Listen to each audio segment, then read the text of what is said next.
21 de março de 2015, está no ar o programa Hora e a Vez da Pequena Empresa. Confira o que preparamos para hoje. Em nossa pequena notável, visitamos uma microempresa de São Paulo que fabrica componentes para bicicletas. No quadro Fique Atento, o Dr. Marcos Tavares Leite volta com muita informação. Ainda temos dicas sobre o correto preenchimento do Imposto de Renda Pessoa Física. E em nossa sala de visitas, o presidente do Simples, Joseph Cury, entrevista Dimas Ramalho, vice-presidente do Tribunal de Contas do Estado de São Paulo. Tudo isso e muito mais agora. Estamos no ar.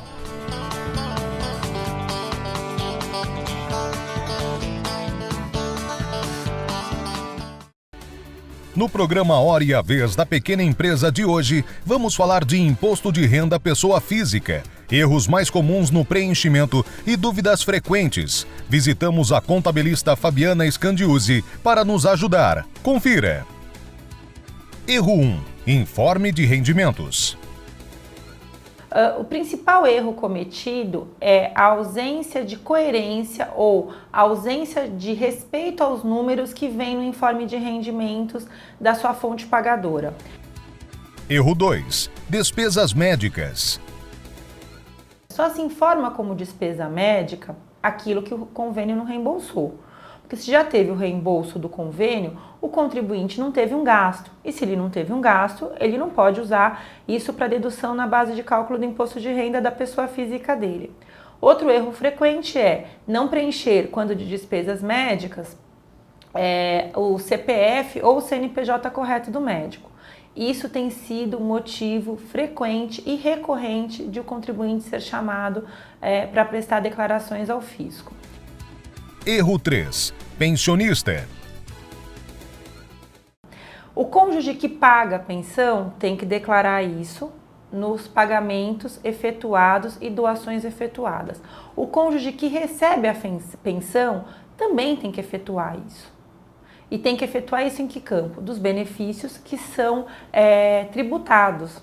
Isso já é uma decisão da legislação. E caso isso não seja feito, com certeza a incoerência entre a declaração do pensionista e do pagante de pensão, do cônjuge que paga a pensão para quem recebe, vai dar incoerência muito grande.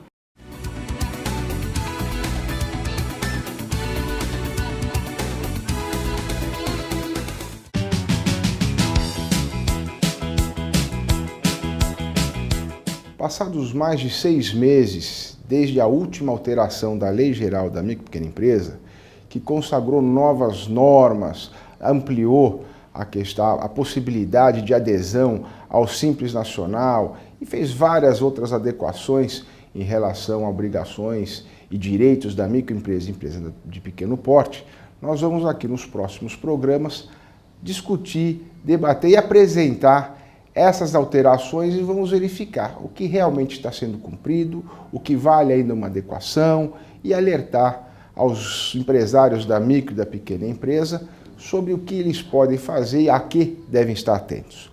Hoje vamos destacar uma alteração que já veio no artigo 1º da Lei Geral da Micro e Pequena Empresa, que prevê que toda nova obrigação, toda nova norma que possa gerar uma obrigação à microempresa ou empresa de pequeno porte, ela tem que ter um dispositivo específico para essa categoria de empresas. Ou seja, qualquer norma que crie obrigação geral para pessoas jurídicas, para as empresas em geral, tem que ter um dispositivo que vai prever o tratamento diferenciado, simplificado e favorecido à microempresa e à empresa de pequeno porte, aonde ela vai ter esta diferenciação de tratamento.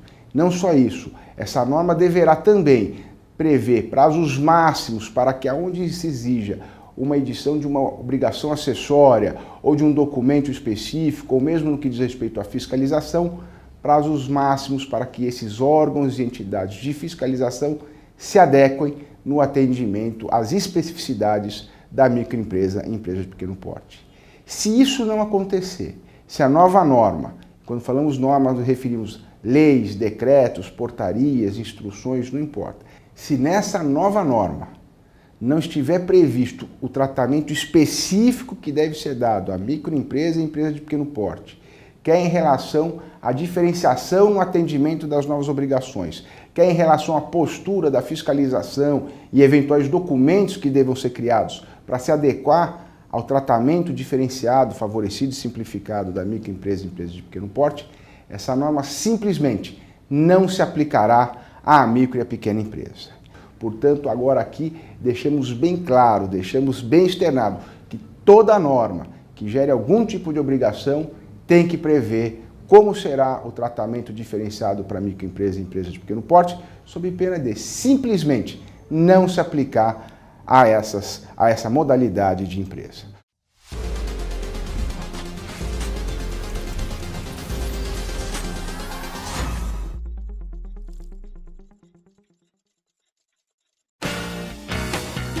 A virada do ano trouxe uma escalada no preço do dólar. No entanto, as micro e pequenas empresas exportadoras passam a ter vantagens competitivas quando isso acontece. Ouvimos o professor do Mackenzie, doutor Edmundo Medeiros, que fala dessa oportunidade.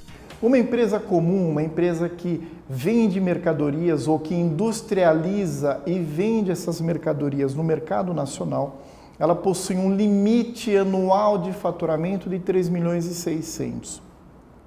A empresa, no entanto, que promove a exportação dessas mesmas mercadorias, ela tem agregado a esse limite de 3 milhões e 600 mais um valor de 3 milhões e 600, podendo então, em um determinado exercício, faturar até 7 milhões e 200, sem que isso resulte na sua exclusão do regime do Simples Nacional.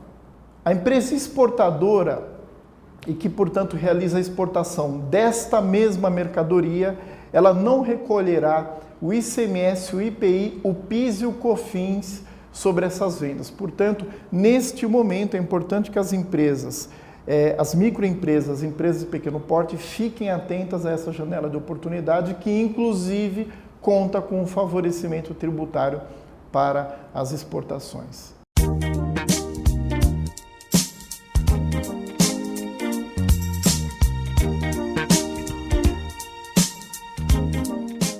Há 5 anos, nossa pequena notável de hoje nascia, e nascia de uma paixão. A empresa tem uma característica importante, né? Todo mundo aqui dentro gosta muito de bicicleta, tem um envolvimento muito grande com bicicleta. Meu sócio morou na Itália e lá ele usava a bicicleta como meio de transporte. Meus mecânicos usam bicicleta como meio de transporte, todo mundo gosta bastante. Da paixão aos negócios, o empresário percebeu que estava no ramo certo. O nosso crescimento foi bem rápido, nós começamos com um espaço pequeno de 48 metros quadrados e em 1 ano e meio já tivemos a necessidade de ampliar. Depois de um tempo achamos esse espaço novo, onde a gente está com 4 vezes o tamanho do início, né? E fomos aprendendo como se administra, como é que se trabalha com encargos, a coisa passou um pouquinho da paixão pelo esporte e virou um negócio mesmo de verdade, né? Além das bikes, o empresário trabalha com diversos acessórios. Acessórios nós temos praticamente tudo, sapatilhas, capacetes, luvas, peças, suplementos alimentares, uma coisa que não precisa de orientação para ser usado. Então, a gama de acessórios realmente é muito grande, é muito grande. Tudo que você possa imaginar para a bicicleta e até o que você não imagina, você encontra. Nós sofremos com concorrência desleal, pessoas que trazem o produto de modo ilícito para o mercado e aí não paga imposto e consegue ter um preço muito mais baixo que o nosso, né? E no segmento de produtos importados e bicicletas de mais qualidade, a gente sofre concorrência de bicicletas realmente extremamente baratas, aquela onde quem monta visa apenas números, ele não consegue fazer um produto de qualidade que pode inclusive colocar em risco a vida do usuário.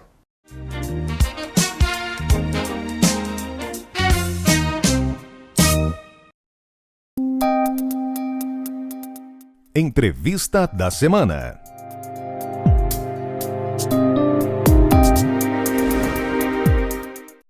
O nosso convidado de hoje é o vice-presidente do Tribunal de Contas do Estado de São Paulo, conselheiro Dimas Ramalho. É um prazer tê-lo conosco. Prazer é meu, outra vez aqui.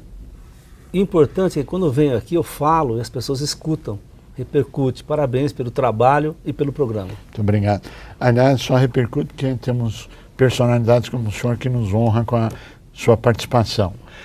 Tribunal de Contas está em fase de mudança profunda e para melhor. Tem uma renovação que está acontecendo, que não aconteceu em décadas. Nos conta um pouquinho a respeito disso. Pois é, Curi. 90 anos de Tribunal de Contas, e ali são 7 conselheiros, e a rotatividade é muito grande em termos de poder, o que é importante, porque você leva novas ideias, você leva novas posições. A nova mesa diretiva do Tribunal de Contas são 3 conselheiros que não têm 3 anos de Tribunal de Contas. A presidente Cristiana, que tem 2 anos e 8 meses, eu que tenho 2 anos e 5 meses, e o conselheiro Beraldo, que é corregedor, que tem 2 anos e 1 mês. Ou seja, a renovação, assim, a toda velocidade. Isso demonstra também que a transição lá no tribunal é feita de acordo com a concordância dos mais antigos do tribunal. O que é muito importante. Que é muito importante. Não há disputa, claro. Cada um tem que saber que é um ônus você estar como presidente naquele momento. E o que é importante, porque você vai reciclando novas ideias. Então isso tem sido importante e se reflete nas ações do tribunal. Ou seja, não existe cisão, mas sim uma evolução muito forte de conceitos, de metodologia. Falando desses conceitos e metodologias, me parece que existe toda uma nova sistemática, um novo trabalho, que é continuidade do antigo, claro, a nível de informática, a nível de que o senhor pode dar um parecer ou uma análise num processo sem estar fisicamente no tribunal. Sem dúvida. No século passado, no milênio passado, faz só 24 anos, que nós estamos nesse milênio, só 14 anos que estamos nesse milênio, 15 anos. No século passado, no milênio passado, não tinha computador, não tinha celular, era só papel, tinha carta, né? Tinha carta. Hoje você vai falar com uma pessoa, manda uma carta para mim, a pessoa não sabe o que é carta, não sabe o que é correspondência. Hoje é tudo e-mail, tudo WhatsApp, tudo Facebook, tudo. A informática tem que servir para facilitar o ser humano e o jurisdicionado. Claro. Até porque a peça mais importante do computador é quem está na frente dele. Porque ele não pensa ainda não pensa. Não sei se vai chegar um dia como naquele filme 2001, Odisseia no Espaço. Então, nós do tribunal estamos dotando o tribunal de ferramentas que possam aproximar do jurisdicionado através das ferramentas tecnológicas. Então, hoje, assinatura de processo via eletrônica, há um processo eletrônico em andamento, os dados são todos eletrônicos, e estamos caminhando cada vez mais para que as pessoas possam acessar o tribunal, interagir com os conselheiros, fazerem denúncias e, sobretudo, terem uma ferramenta que é fundamental em uma democracia, que é a questão da transparência dos dados de todos os municípios do estado de São Paulo. Falando nisso, existe o lado bom, existe o lado negro, mas negro construtivo, de que me parece, por favor me corrija, que a maioria não, grande parte das prefeituras tiveram as suas contas rejeitadas. Veja bem, como diria aquele que é surpreendido, uma pergunta que espera e que vem em boa hora. Apesar de termos todas as ferramentas tecnológicas à disposição, apesar de fazermos cursos permanentemente nos municípios, apesar do grau de evolução das prefeituras em termos de acesso à informação, apesar de programas como esse aqui do SIMP, a Hora e a Vez, da pequena empresa, de ser pedagógico, didático, os municípios ainda erram os mesmos erros.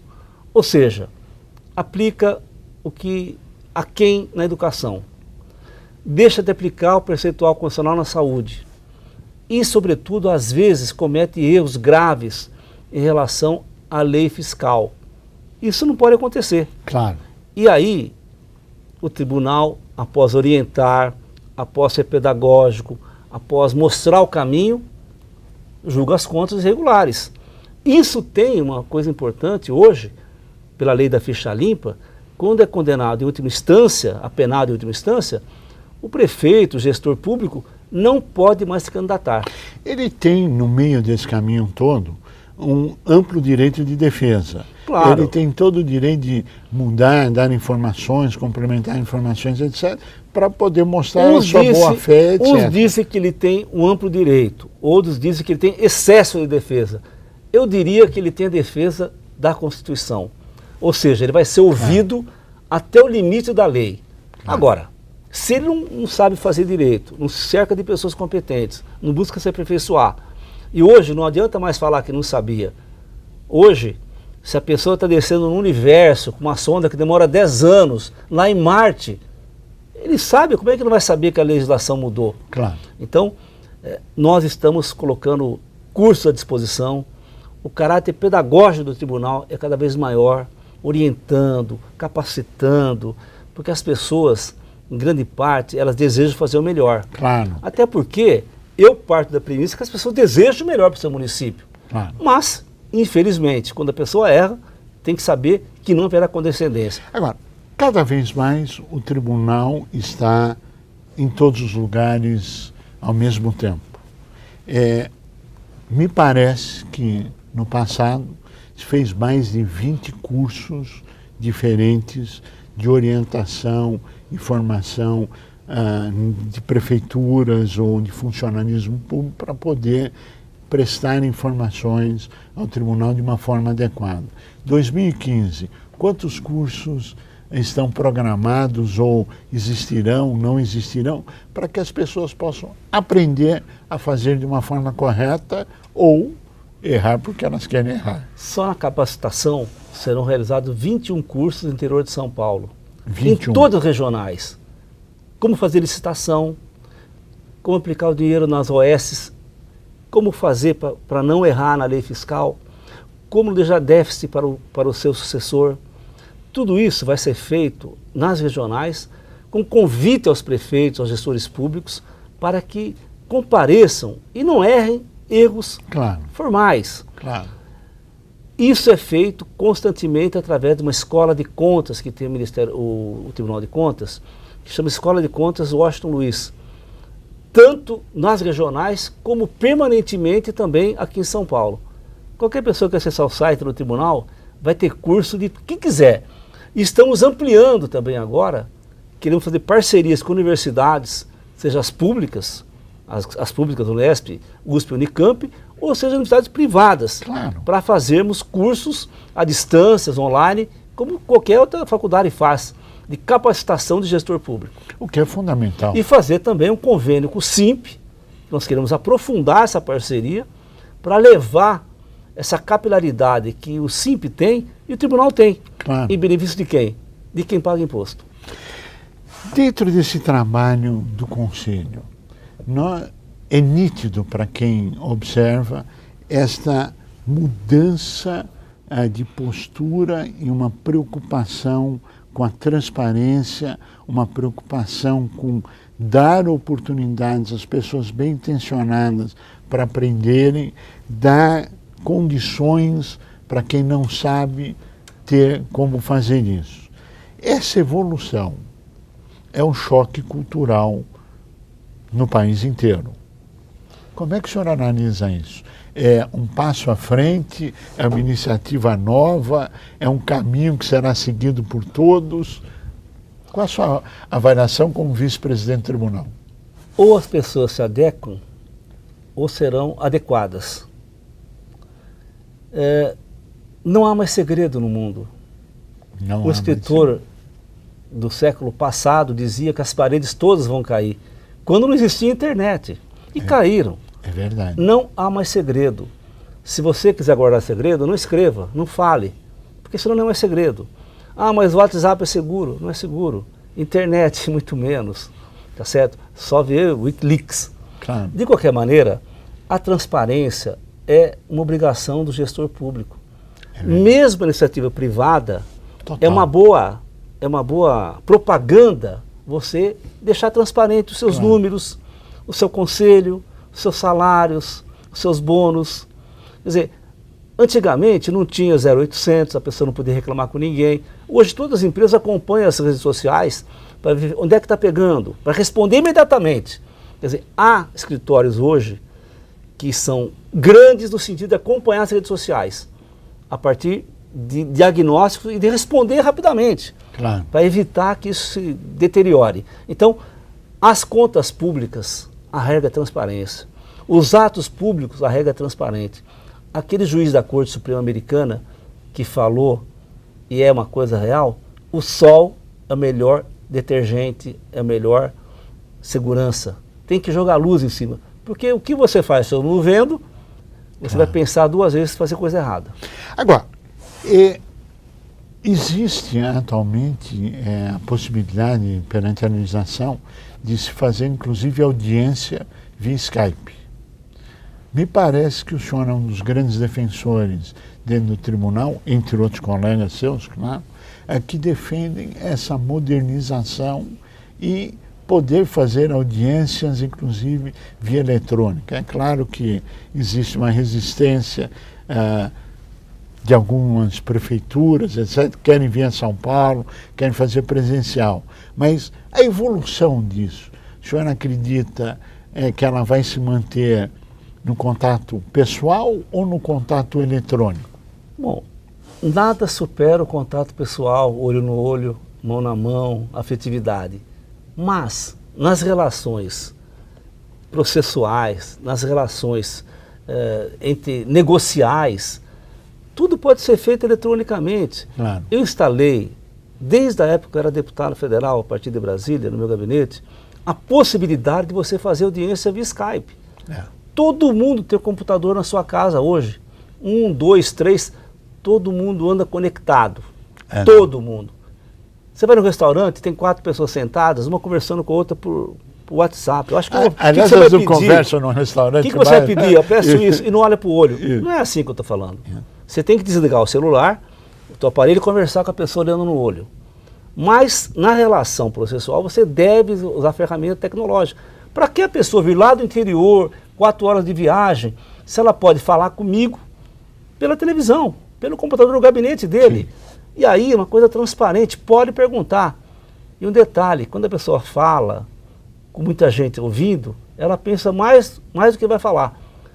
E foi um grande avanço do tribunal também, Curi, que hoje as nossas sessões são transmitidas online. Toda sessão são públicas. Públicas. Você fala, todo mundo do mundo está assistindo. Isso é importante, aprendendo, dando opinião, mandando e-mail, criticando. Uma crítica democrática.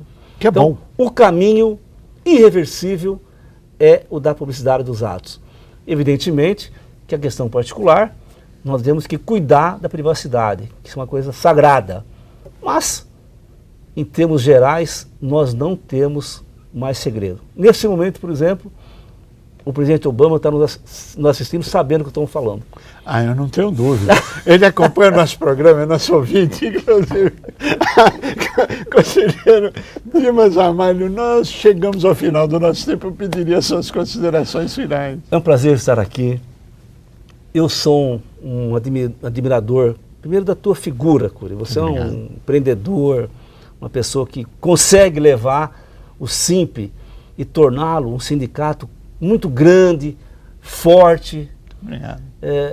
Isso custa tempo, as coisas não são fáceis, não foi um dia para o outro. Não. Isso é uma história, é um tijolo. Eu não conheço pessoas que vencem sem muito trabalho, esforço, luta, dedicação. E você e o SINP se confundem. Eu diria que no fim lá, quando fizeram o novo Aurélio, SINP vai ter uma coisa que vai sinônimo, chamado Joseph Cury. E nós, no Tribunal de Contas, queremos continuar essa parceria, porque é importante essa parceria, mostrar nossa cara. Nós queremos mostrar nossa cara. Nós ganhamos do povo que paga seu imposto de muito caro e tem dificuldade de toda ordem, de energia, de água, de corrupção. Nós queremos servir, ser um braço da sociedade para que o dinheiro público seja bem aplicado. E a partir daí sobra dinheiro para investimento, para saúde, para educação, para transporte, para empreendedorismo. Obrigado mais uma vez, é um prazer estar aqui. Conselheiro Dimas Ramalho, nós queremos agradecer muito seu posicionamento. Tenho a certeza que o SINP está sempre de portas abertas e queremos sim aprofundar essa parceria, somos parceiros e queremos cada vez mais dar transparência e publicidade a isso. Trabalhamos em conjunto em prol da sociedade, que é um benefício e o trabalho, em última análise, de todos nós. E a você que esteve conosco, nosso mais profundo agradecimento, com a certeza que estaremos juntos na semana que vem. Até lá!